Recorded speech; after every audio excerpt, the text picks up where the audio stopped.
Hi, I'm Debbie DeWitz with the Heart and Soul Academy for Self-Empowerment and Conscious Evolution. And I want to thank you for joining Angelica Baum of Green Door Relaxation and myself once again for our webinar of how to create healthy, fulfilling, loving relationships.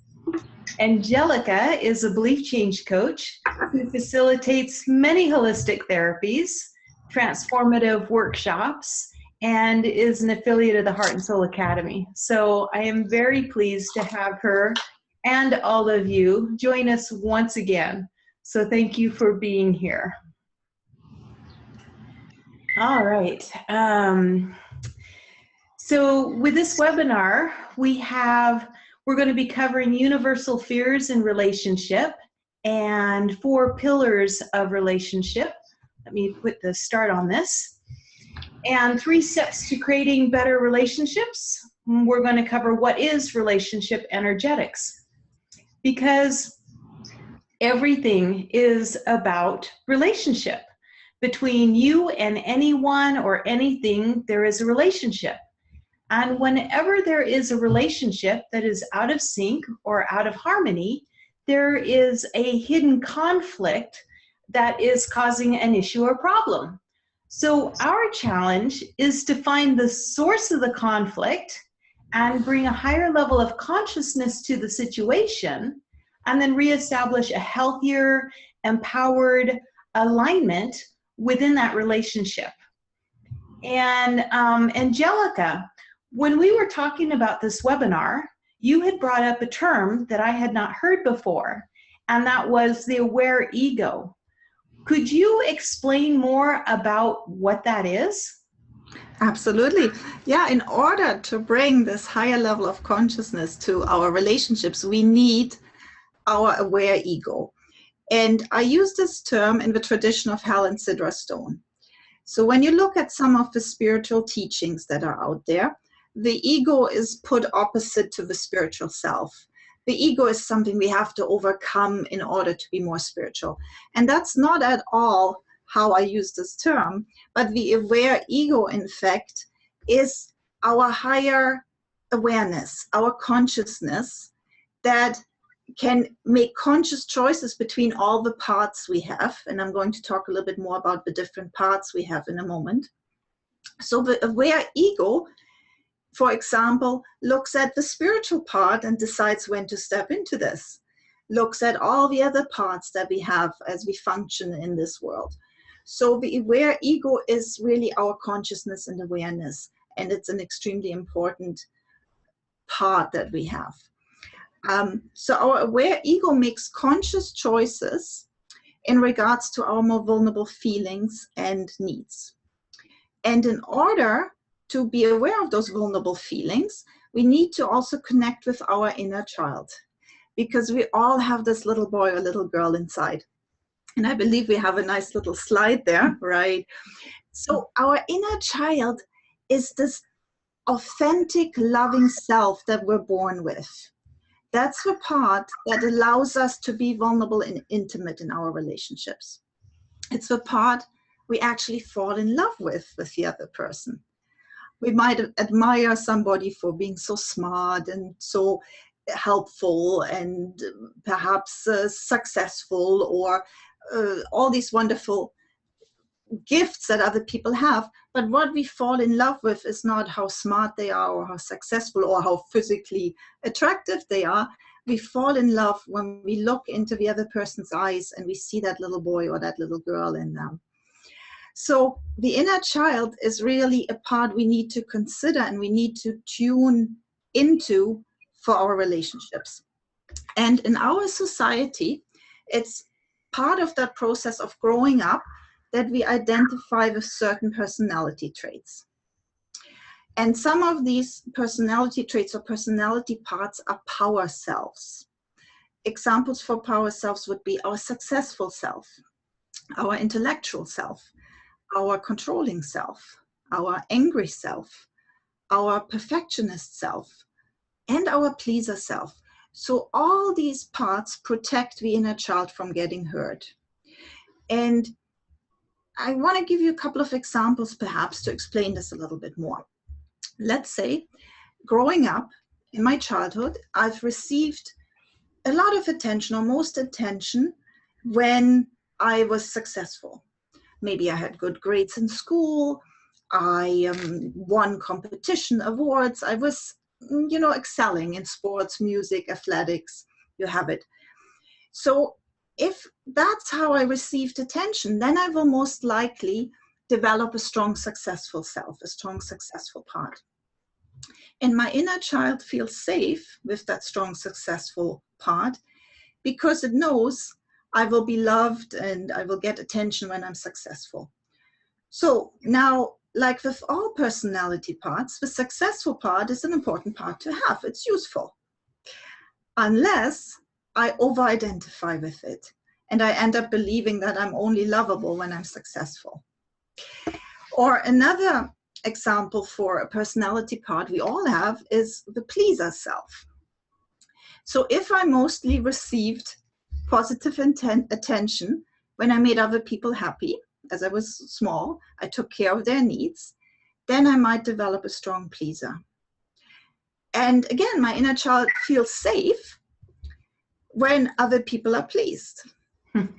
Again, it's a useful part. I mean, how could we exist in this society without being in touch with the pleaser that wants to be polite and pleasant and please others?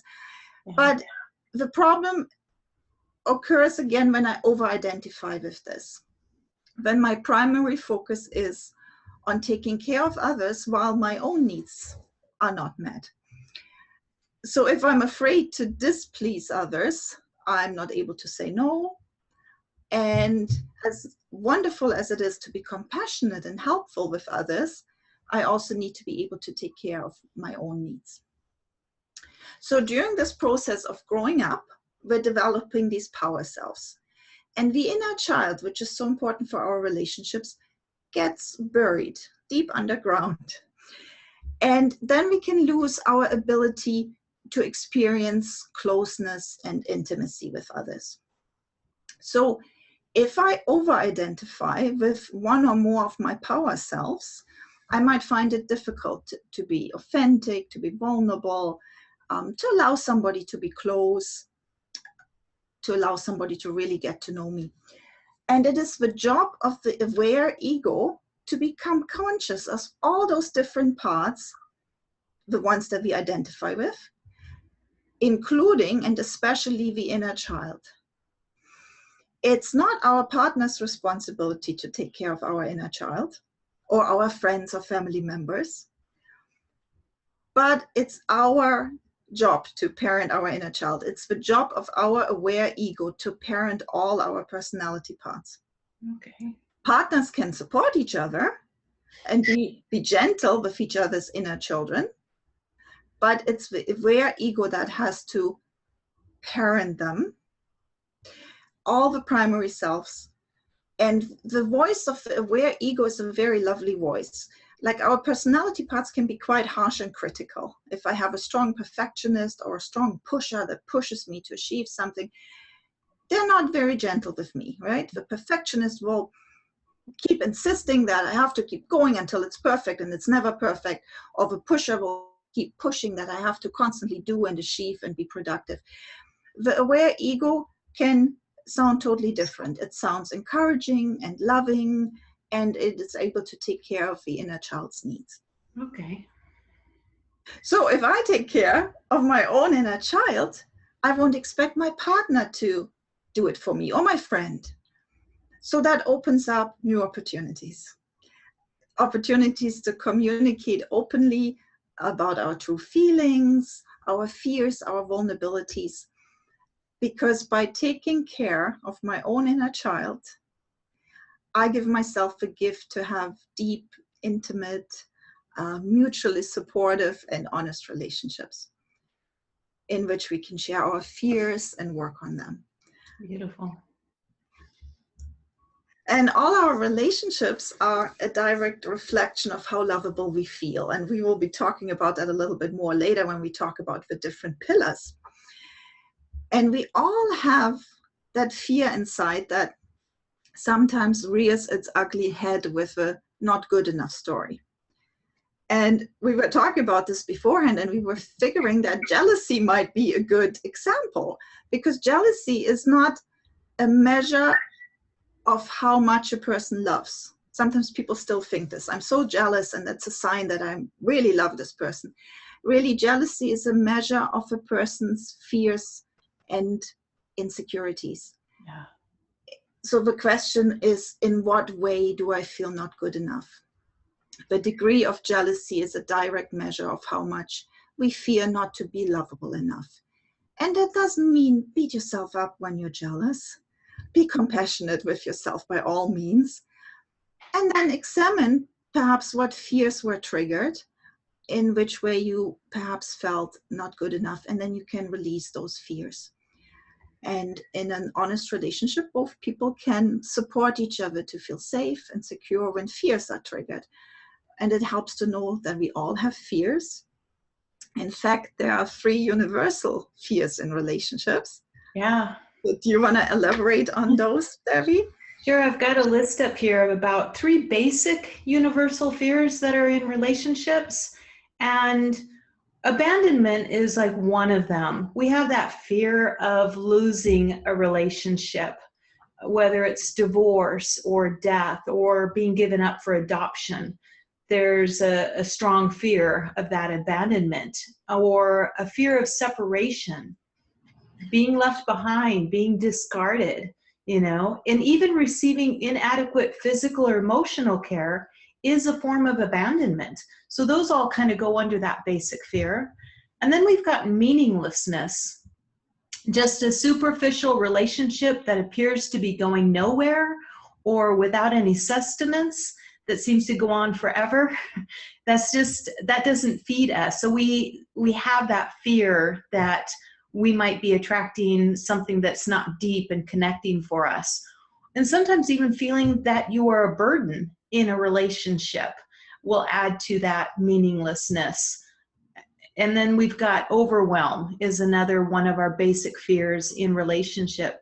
Just feeling intruded upon, that maybe we have a fear of too much intimacy, being trapped in a relationship, being out of control in a relationship, or just a fear of being blamed when we're in a relationship. And then there are these patterns of how we unconditionally manage those fears, such as anger, which is a feedback mechanism.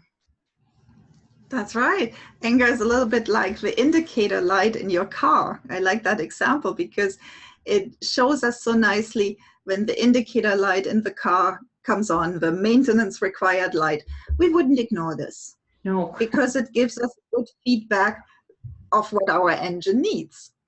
And the same with anger.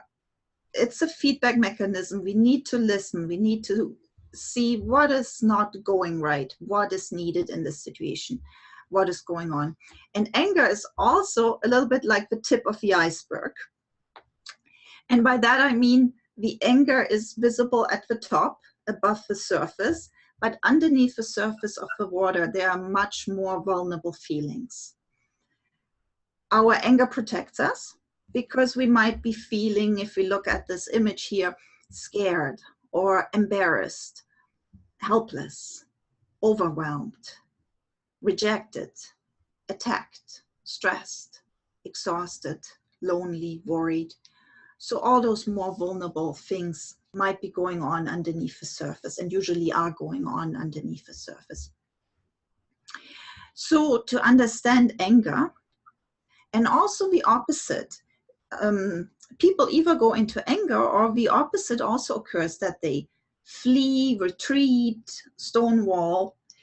To understand these 2 reactions, we need to keep in mind that our primitive brain is wired for fight or flight.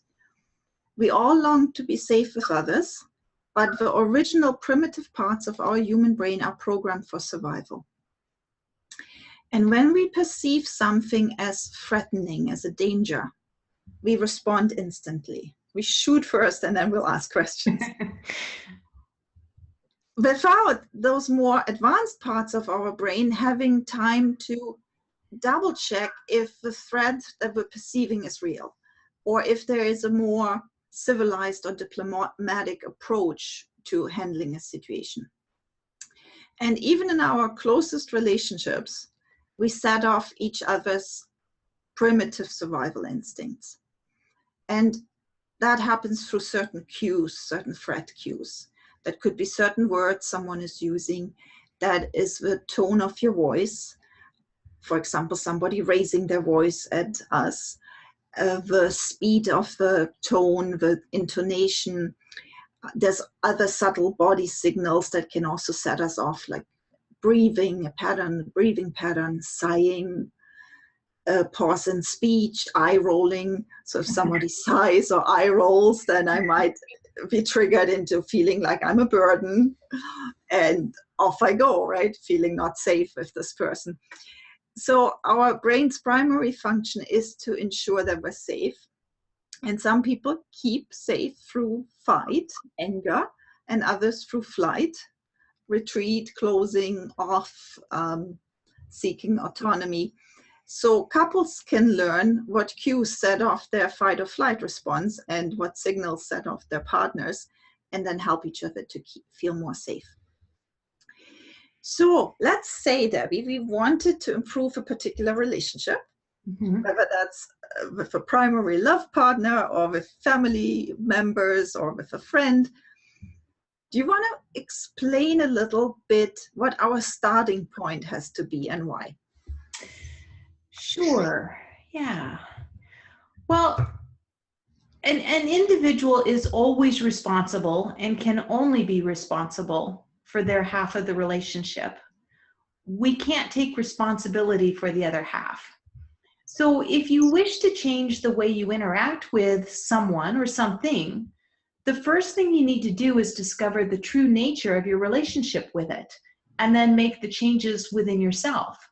So then when there is a change in the relationship, whether it's an energetic one or shift in perspective, it changes both parties or participants.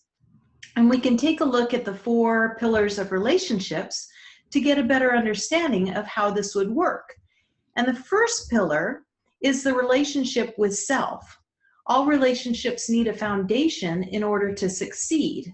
And the foundation begins within you and your relationship to yourself. So I like this quote by Hal and Sidra Stone because it kind of sums it up beautifully. The quality of our relationships are a direct reflection of the quality of our relationship with ourselves. So we cannot give something that we don't have. And first, we have to have it within ourselves. When we are in right relationship within ourselves, we can more easily be in right relationship with others, if that makes sense. And if we don't feel love or respect for ourselves, it's difficult to give it to someone else. And if we don't trust love from others, we safeguard our heart and we feel separate from others, because then we go into protecting ourselves. And when we do that, it's much more difficult to let down our guard and connect with others. And if we don't feel safe or supported within, it's difficult to offer a safe and secure, authentic space for relationship with another. If we don't feel heard, it's difficult to truly listen to another. So we need this foundation within ourselves, and then we have it to offer to others. And I don't know if you have anything to add to this pillar? For sure, because that brings to mind one of my favorite philosophers, Immanuel Kant, and I believe we have a slide for him as well. Yes. Yeah. Because Immanuel Kant said, if you want to go for the German, wir sehen die Dinge nicht, wie sie sind, sondern wie wir sind. Or in English, we see things not as they are, but as we are. So that means what we see in other people is how we are. People reflect to us what we think, what we feel, what we fear, and most importantly, how much we love ourselves. And there's another author I really like, Robert Holden. In his book, Lovability, he has a wonderful quote. Part of the quote is on the slide, but I'll read the whole quote out. He says, when we meet each other, we also meet ourselves. This is the mirror principle that operates in every one of our relationships.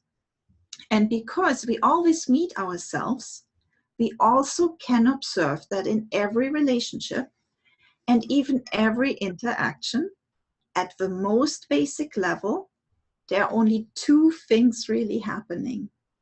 Either we're extending the basic truth, I am lovable, or projecting the basic fear, I'm not lovable. So I think he has phrased this perfectly, because when we lose sight of the truth that we're lovable, just for ourselves without doing anything, we project that fear onto others. And without that essential feeling of loving ourselves, we cannot really live successful relationships. They'll be very bumpy, because self-love is that element that can turn our romantic partnerships into truly fulfilling relationships of loving each other more or less unconditionally. Self-love is also important for parents. It's the basis for parents to love their children without conditions, without sacrifice or guilt. Self-love is in general needed to give to people without neglecting ourselves. So self-love guarantees that we truly give to others from our heart without ulterior motives. And that brings us to our second pillar, the relationships with others. Yeah, because many times they're good, but then something happens to push our buttons or stress us out and test the very nature of our relationship with another person. So one of the fastest ways in our own personal growth is being in relationship, because every time we learn from a challenge or something that's pushed our buttons, every time we learn how to cope better, it makes a shift within us and we grow. Yeah, I absolutely agree. Relationships are our greatest teachers. And by that, I mean all relationships, not just with our boyfriend, girlfriend, husband, wife, but with everybody, including, actually, that only occurred to me last night, including the relationship with our departed loved ones, because they don't stop. They go on beyond their death. And we still think about them, maybe talk to them, grieve. There might still be some pieces that need completion. So that is another aspect, of course, of relationships.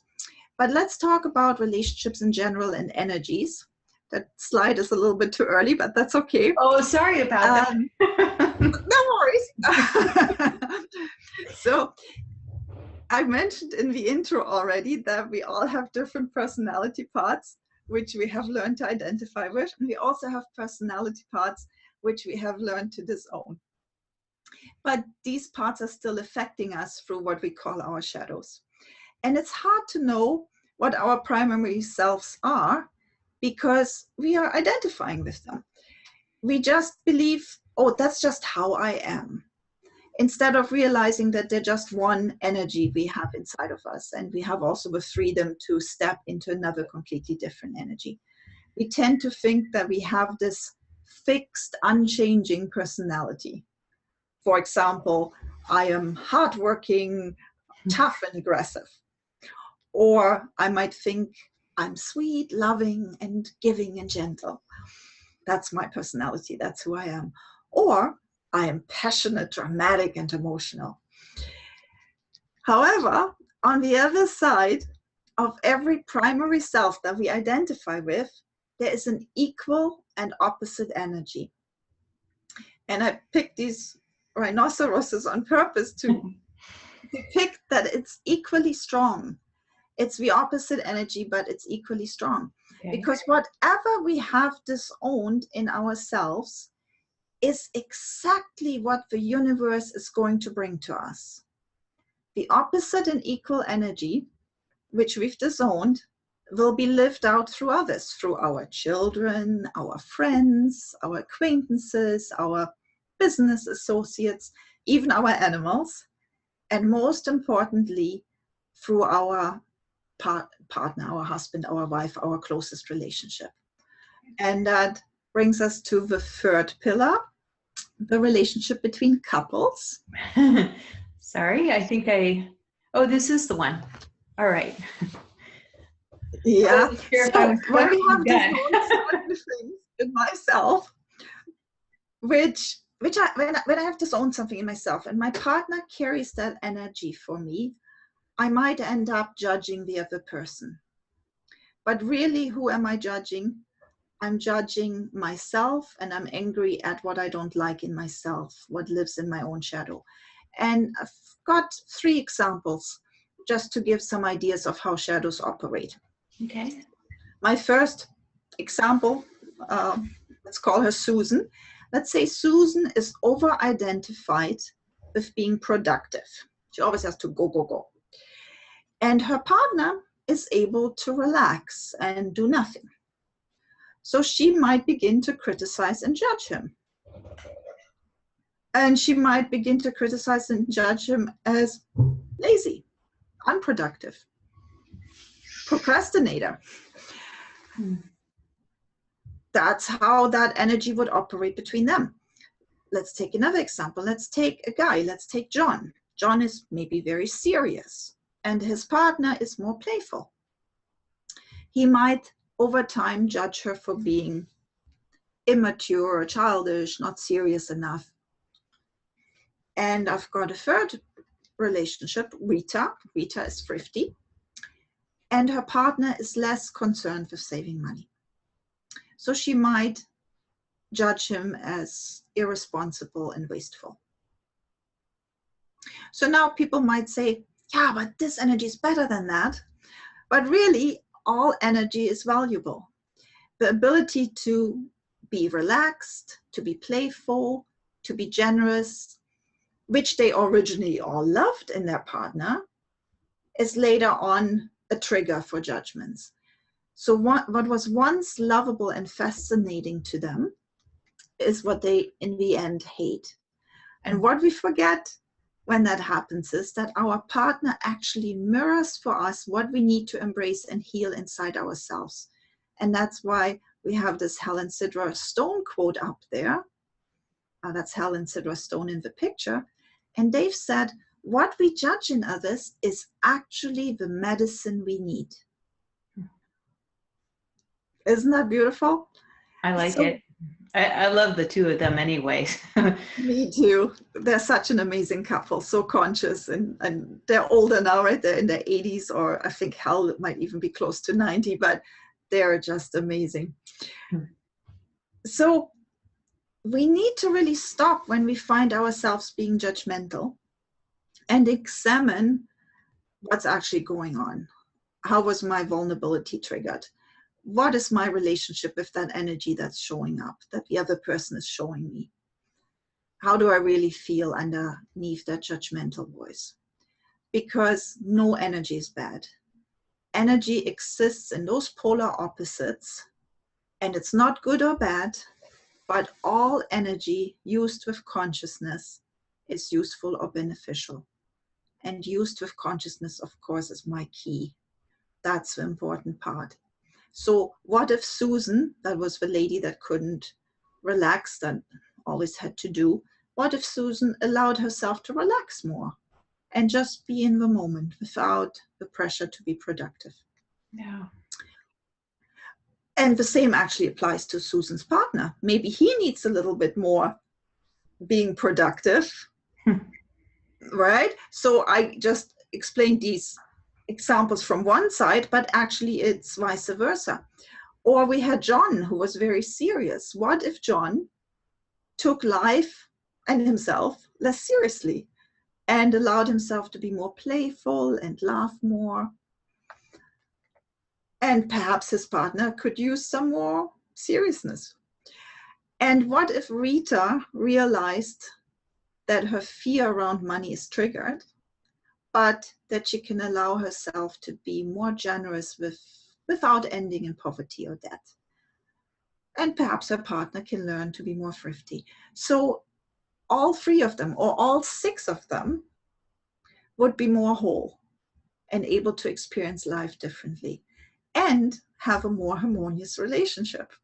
Yeah. because they've taken a step towards each other instead of being in those polar opposites and judging each other.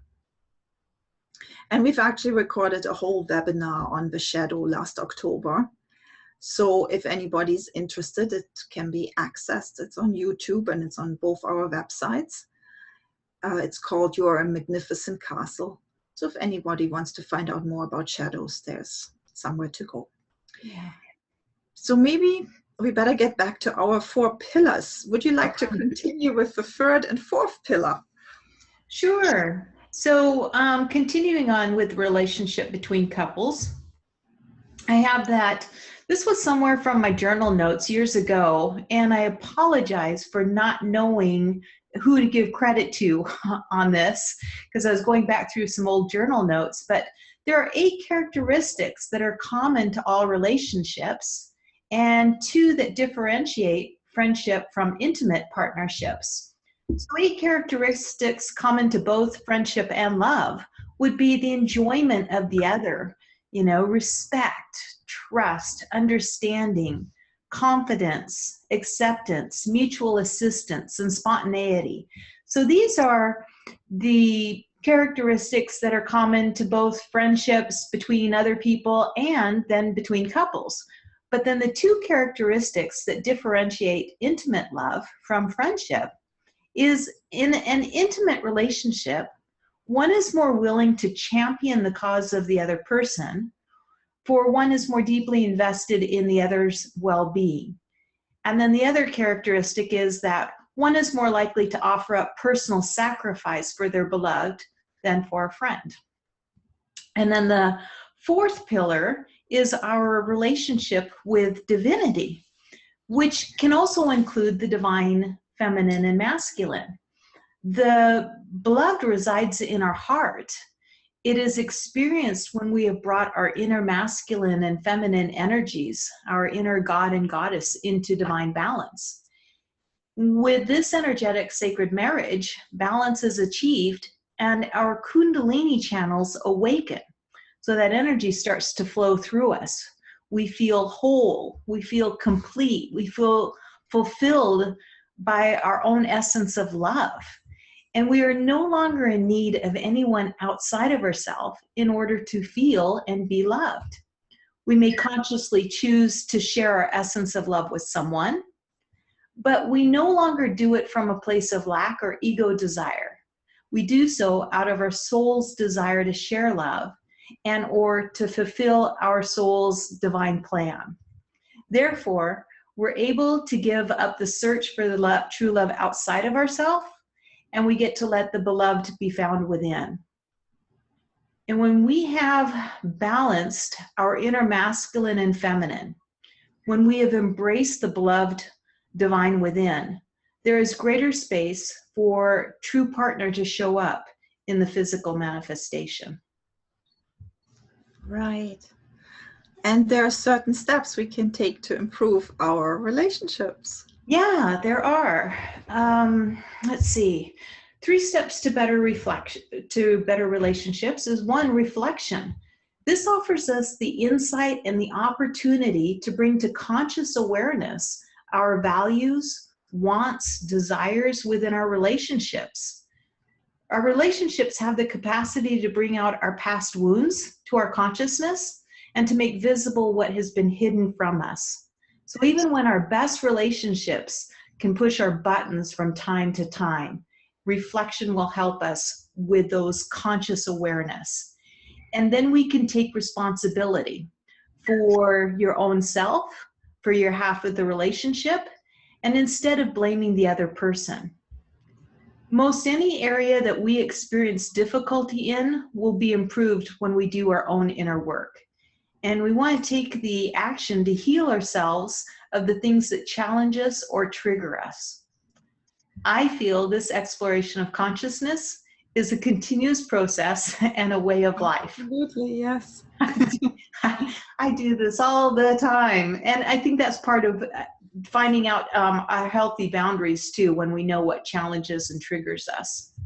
And then internalize it by doing the processes to heal within. Good. Those Yeah. are our So, 3 steps. wonderful. Let's look at each of these steps. So what are some ways in which we can reflect? Okay. Well, ways we can reflect would be journaling to begin with. We can answer reflection questions that are necessary for our personal growth, though seldom asked of ourselves. Like, what am I asking of the other person that I also need to be asking of myself? And what childhood experiences are being triggered? What messages about myself am I receiving? That I'm not good enough? A big one for all of us, right? Or I'm a bad person, I can't be doing this, I'm not feeling respected. So just what messages are we receiving, and then answering those for ourselves. Have I been ignoring my feelings when I'm feeling uncomfortable, hurt, overwhelmed, or not feeling loved? I think that's a big one for our society, of just ignoring our feelings and shutting them down. So it kind of helps to get in that moment and reflect. Then what does it take to keep ourselves or the other feeling safe in a relationship? That will trigger us. And then every projection that we're projecting on someone else, we must ask ourselves, what disowned energy is the other person mirroring to us? And what does it say about me? And then we can also just receive messages from our inner self. And some people do that, through meditation. Again, just waiting and finding from spirit, what's going to come in, doing oracle cards, something that helps us with receiving messages from within. Good. Well, yeah, that takes us to the second way of improving relationships, or steps to take, and that would be taking responsibility.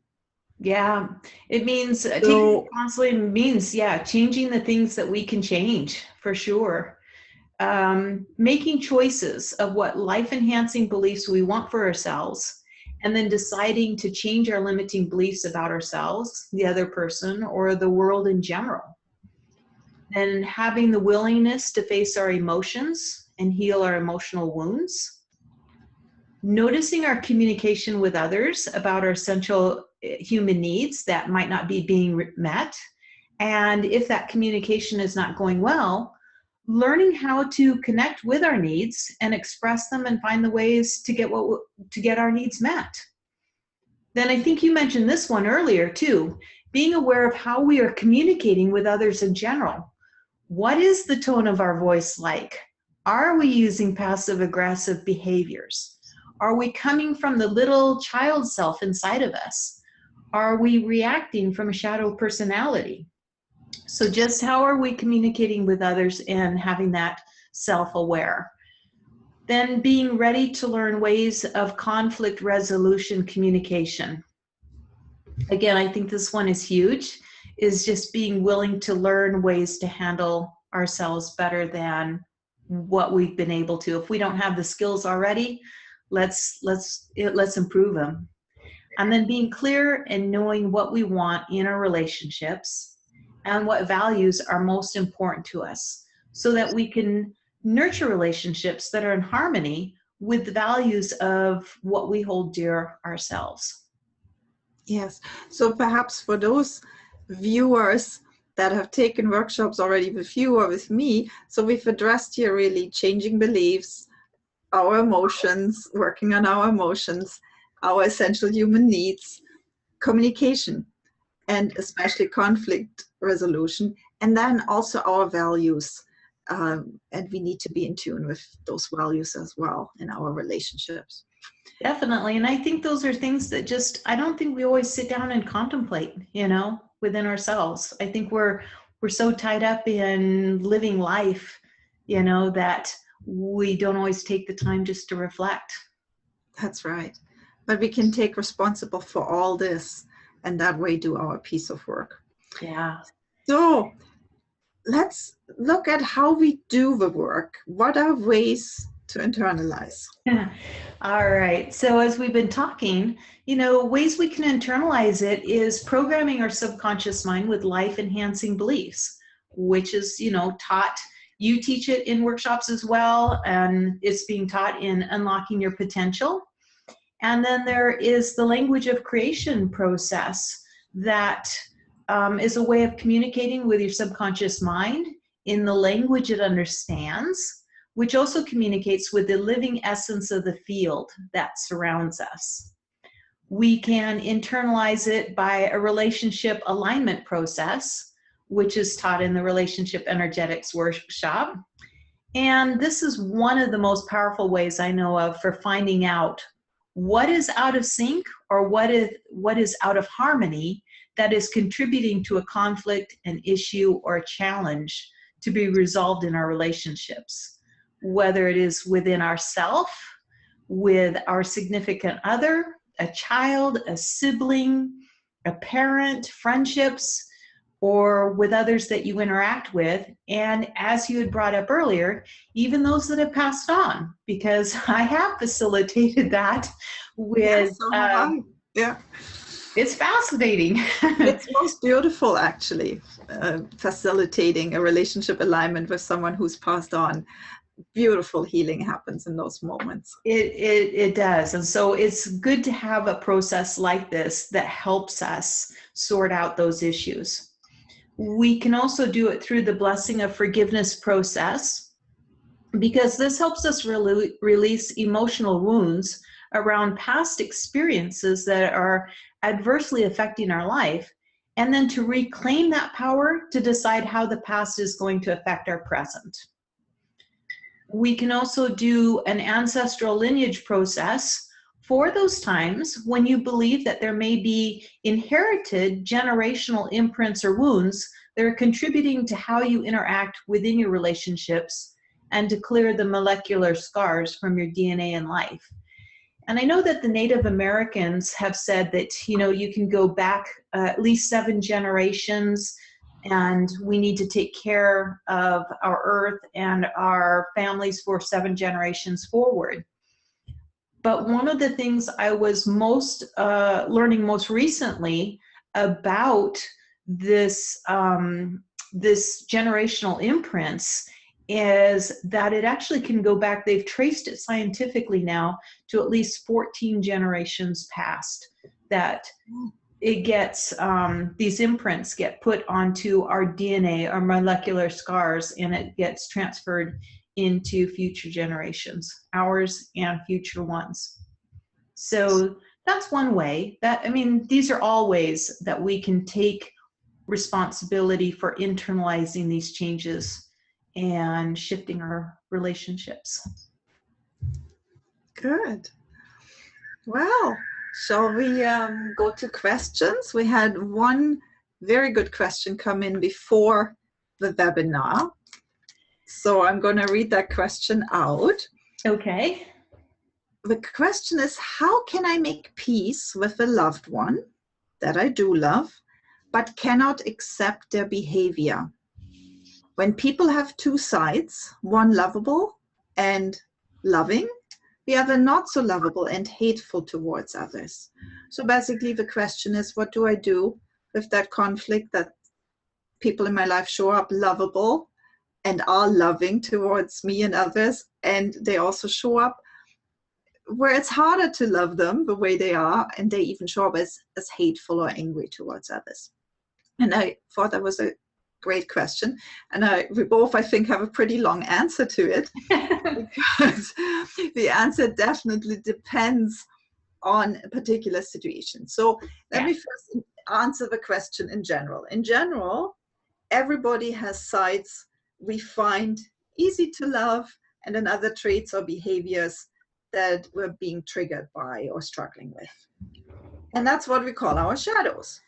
So for example, if I have learned that selfishness is bad, I will be triggered by other people being selfish.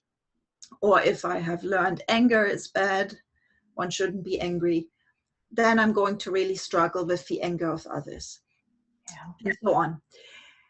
And again, people can watch the shadow webinar to find out more about shadows. But having said all this, let's talk about more specific situations which are challenging or even potentially abusive for us. And when I say this, I'm thinking of mental issues, or I'm thinking of personality disorders like narcissism. In those individual cases, we're really walking a fine line between having our own boundaries so that we can stay sane. Boundaries are super important. Mm-hmm. And continuing to be loving when we're apart from those family members or when we're with them. So how do we think about them when we're apart? How do we show up when we're with them? Because with these relationships, the need for healing is even greater. So we might need to do different things. We might need to grieve that we don't have a different relationship, that we don't have a different parent, a different child, a different sibling, and let that go, that dream or that idea. We need to, right? We need to possibly do forgiveness work, forgiveness for past behaviors and present behaviors. It certainly helps to clear out any shadows that are showing up. For example, if somebody shows up as angry towards me, the less I'm afraid of the anger and the more I can be okay with it, the easier the interaction. If I clear out that shadow, if I have perhaps disowned my own anger, I might need to work on that.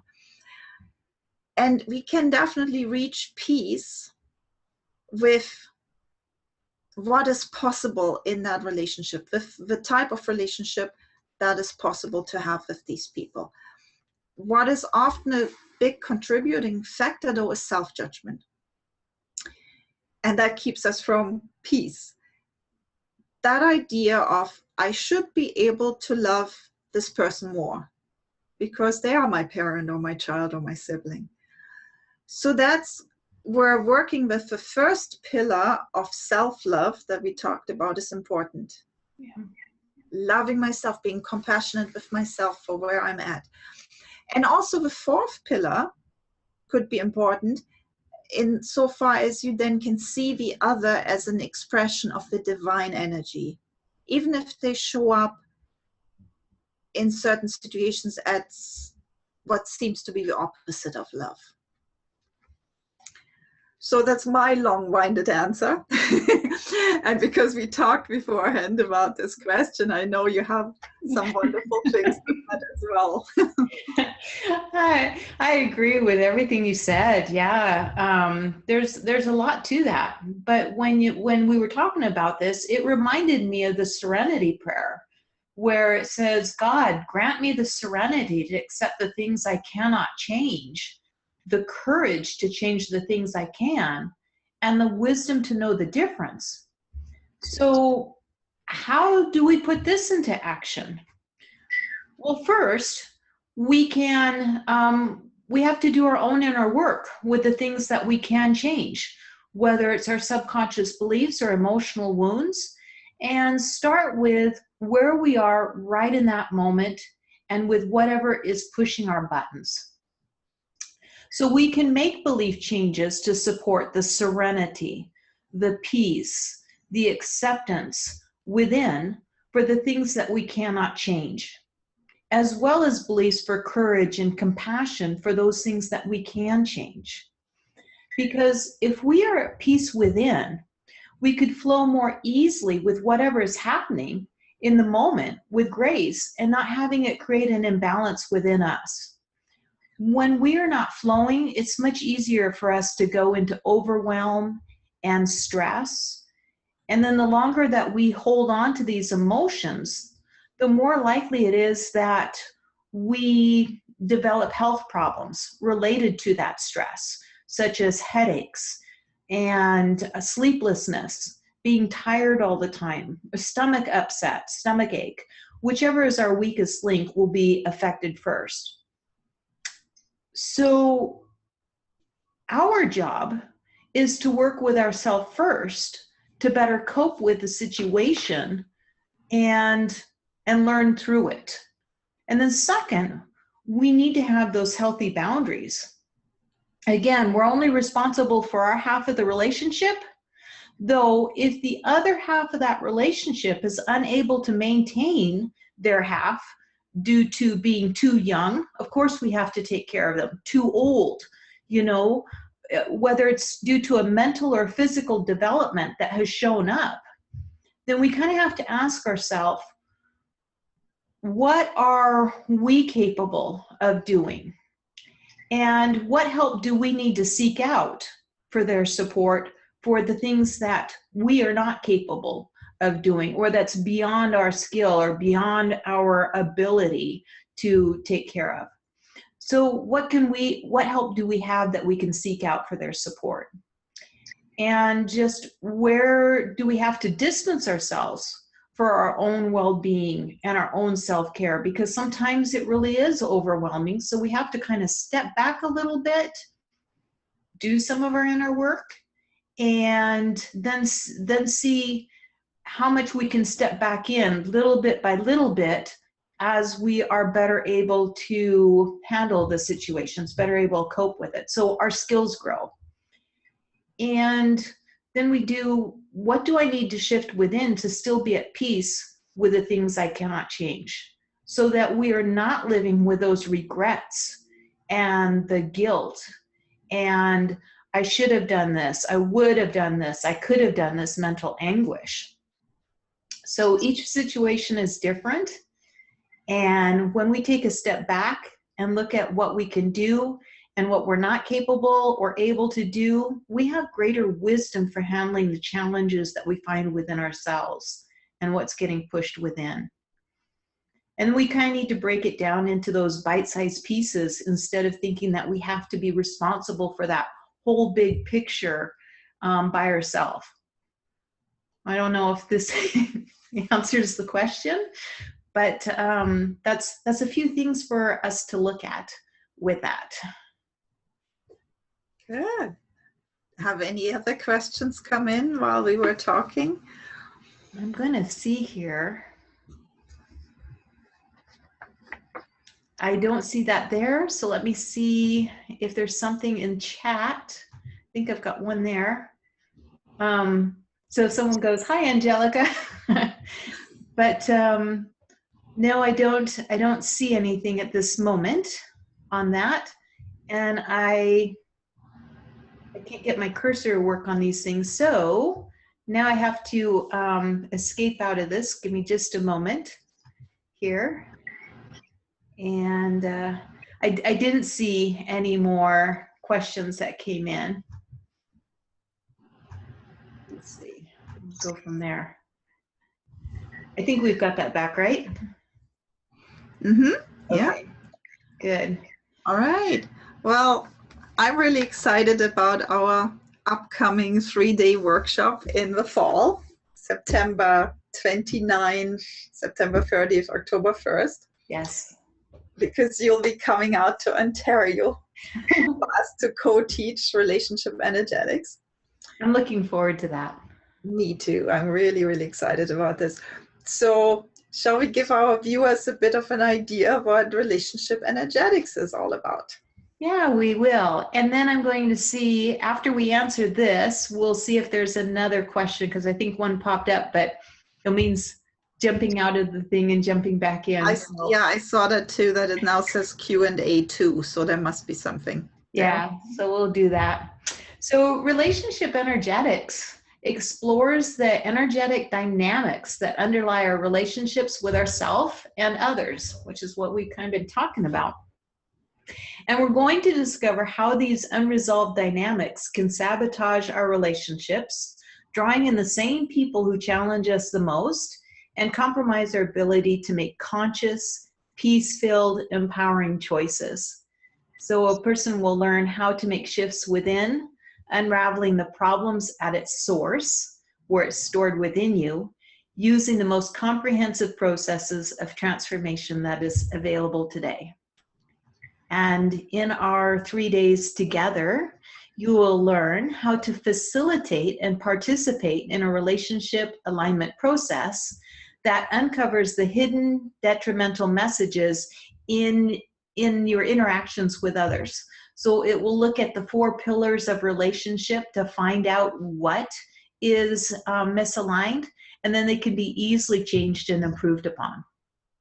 We're going to make life-enhancing belief changes at the core of our being to support healthy, fulfilling relationships. We'll participate in a process to remove a heart shield, which 85 to 90% of all people have. And then this will allow us to open up to greater love when we don't have that constriction around our heart, when we're not having to protect that space. So then we're going to deal with how to handle conflicts or challenges and what it takes to keep each other feeling safe in relationship, tools to communicate more successfully and to process conflicts or fights, which I'm looking forward to, and how to discover essential human needs that are not being met, and how to communicate and collaborate to get those needs met, and also the important role that forgiveness plays at an energetic level in letting go of past emotional wounds and influences. Good. Yeah. All right. So let me pop out here really quick and see if we can see what that other question was. Let's see. It's very well explained. Thank you, thank you. So it wasn't a question, but a nice comment. So thank you very much. Yeah, and let's see what this is. And Joy says, thank you, Angelica and Debbie. Thank you. All right. So I guess that kind of brings us to our upcoming events and our news, which Angelica and I would love to invite you to join us on July 27th for a very special webinar, where we're going to walk you through step by step the language of creation process for creating healthy, loving, fulfilling relationships in your life. And this is where we are going to speak the language that the subconscious mind understands, because consciously you get it, but that doesn't always mean that the subconscious mind understands. And we'd like to just take this opportunity to walk through this whole process with you live for creating this language of these healthy, loving, fulfilling relationships in your life. And we'll do it at the same time, and then we will also send out a registration link for anyone to join us on this. This one, I don't know yet. I guess Angelica and I will have to discuss. I don't know that this one's going to be recorded, because I think it was just mostly going to be for the people that we are inviting onto this, that we're watching this webinar, or when we send it out in our newsletter. Okay. But yeah, we'll talk about that. yeah, because I think if they don't have the background to know what all we're doing, where we're going with this, we'll see. Mm-hmm. So join us, and we look forward to that. And then a little bit about our relationship energetics. Again, September 29th, 30th, October 1st, Ontario, Canada. We have a $695 registration fee, but the early bird registration would be $595, and that's anytime before September 1st with a $150 deposit. And then we have the super early bird registration, which would be $575, and that's anytime before August 4th, again with a $150 deposit.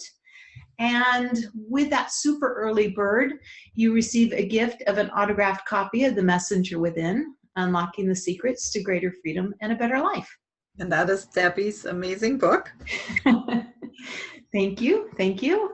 And then our other bit of upcoming news is Unlocking Your Potential, which was just released earlier this month as an online belief change course for a special rate of $33, and that is available at theheartandsoulacademy.org.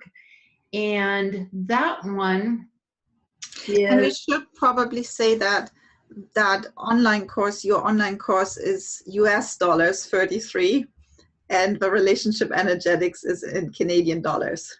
I'm glad you Quite made a bit of a difference. that. Yeah.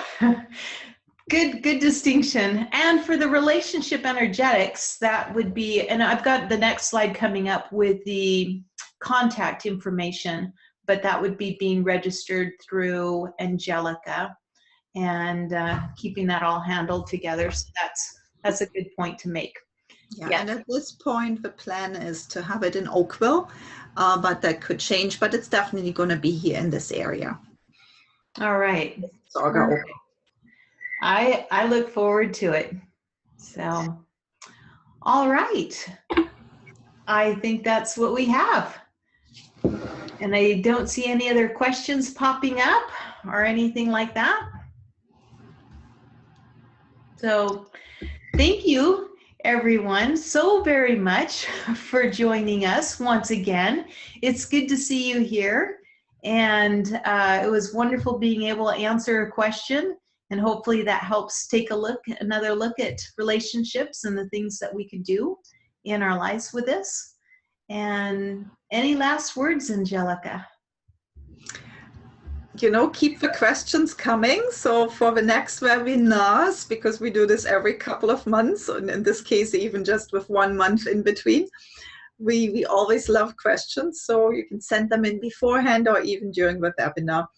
And again, thank you so much for joining us. This was a lot of fun, and I look forward to seeing many of you at our Relationship Energetics workshop.